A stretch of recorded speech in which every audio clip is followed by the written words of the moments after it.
So, David, let's start with the topic of cage-free hens in the EU and how that might ruffle feathers in international trade. Right. Actually, it's been called the end of the cage age, Charlie, and it's for more than chicken and eggs, I might tell you. It's the EU, the European Union Parliament is they want a ban on all caged farm animals by 2027.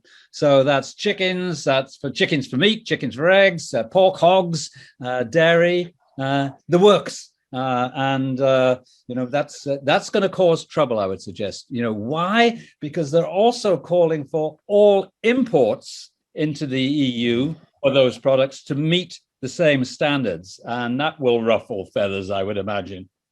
For one, for example, you can imagine what it will do in terms of international trade negotiations. It's not going to make them any simpler.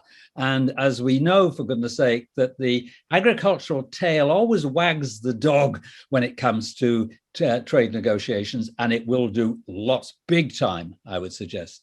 The farmers who are going to move their animals outside. Incidentally, I don't know if every animal wants to live outside. If you're a dairy cow in Finland, you probably don't want to be out in November and December, but that's by the by. But taxpayers, European taxpayers, will be paying farmers to make that transition. And as a result of that, one can expect to see food prices increases for livestock and meat and egg products for sure. So, David, is this a done deal? Has it happened, or where are we in the decision-making process? We're getting close to it. So the Parliament has put the thumbs up to this. Then it has to go through, various committees, etc. But it is on the way. One thing is certain, that the direction, particularly of anything that relates to animal welfare, is only up. I mean, right. Charlie, a good example of this in the UK is we've got a supermarket called premium supermarket called Waitrose.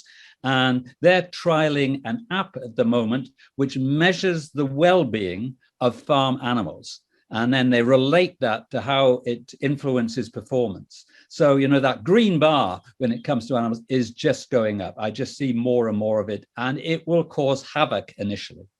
It's fascinating you reference that, because there are several supermarkets and retailers and restaurants in the U.S.